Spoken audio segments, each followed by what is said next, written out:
of different arms doing those things as a hitter and a catcher. Do you think that's a positive for you guys going into the weekend to give this Tennessee team a bunch of different looks and see how they respond?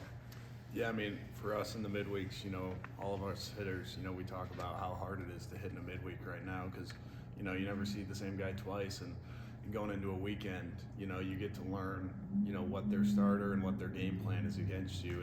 And seeing so many arms, a game plan can switch, depending on what the pitcher's strengths are. And I think if you look at our staff, like, and you look at us in spurts, it's like, man, we have Parker Carlson really shove for 2 to 3 innings. Will Cannon can come in for 2 innings and be electric.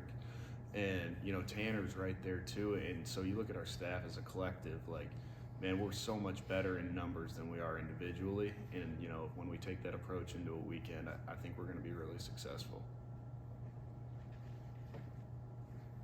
Ike, what does it mean to have a freshman like Cade starting to step up now as you get into the heart of the schedule? I mean, I think Cade he's really tooled up, and it's like, can he stay out of his own way and just let his tools shine? And that's the biggest thing for a freshman in this league is, who cares what happens? You just let your tools shine, and you see that across the league with all these freshmen. The kid from A&M last week, like he let his tools shine. And so that's, if Cade can just keep letting, his God-given abilities go, then I think we're going to be really pleased with what we see. Ike, as a catcher, talk about the challenge of catching perhaps a different guy every inning. I don't think it's going to be that, difficult right now just because, we've seen these guys, we've worked with them all fall, all spring. We know what they do best and what, their strengths are and their weaknesses are and, where they're going to miss and where they're going to paint pitches. And so, I'm really looking forward to this weekend, seeing new guys out there being able to compete in short spurts because, nobody, unless somebody has an unbelievable outing, they're going to be out there for a short amount of time. So we get to see their best, in 2 to 3 innings. You guys battle till the end at Texas A&M, going 12 innings on Saturday. You come back and struggle a little bit against UAB and then have that big 8.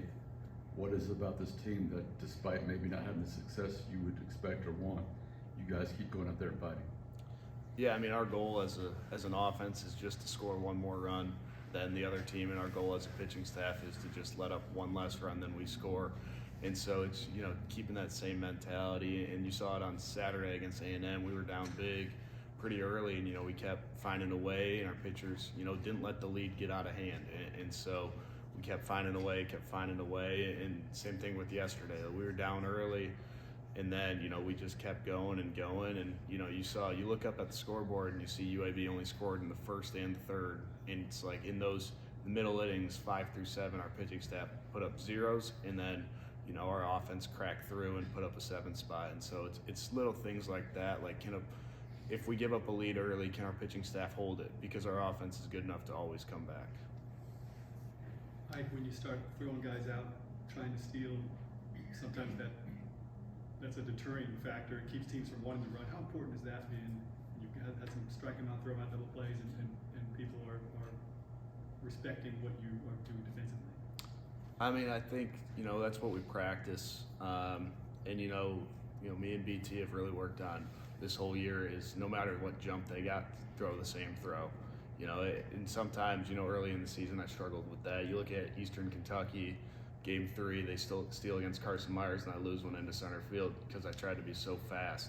And, I think it's taken a little bit of experience and learning just to realize that, every throw is going to be around a 1-9 to a 2 flat every time, no matter the jump. And if I can just do that, then it'll be pretty successful. And one more about your ability to not try to pull everything. Mm-hmm. How have you developed that you're so good going opposite field and maybe not following the trap, trying to hit everything to right? Well, I was skinny, and so me pulling balls, didn't go over the fence. So, I had to find a way to, where is the most hits in baseball. And, we have an alumni here, play baseball here, who says, it's Scholarship Alley in those alleys in the outfield. And so just trying to, hit it where it's pitched. And, my whole approach is I'm at my best when I go to left center field. And so if I can just stay there and not worry about the pull side, because the game will take me there, and just focus on, you know, being on time and doing what I should do to pitches that are thrown on the outer half. I think, you know, that's a recipe for success. All right. Thanks, sir.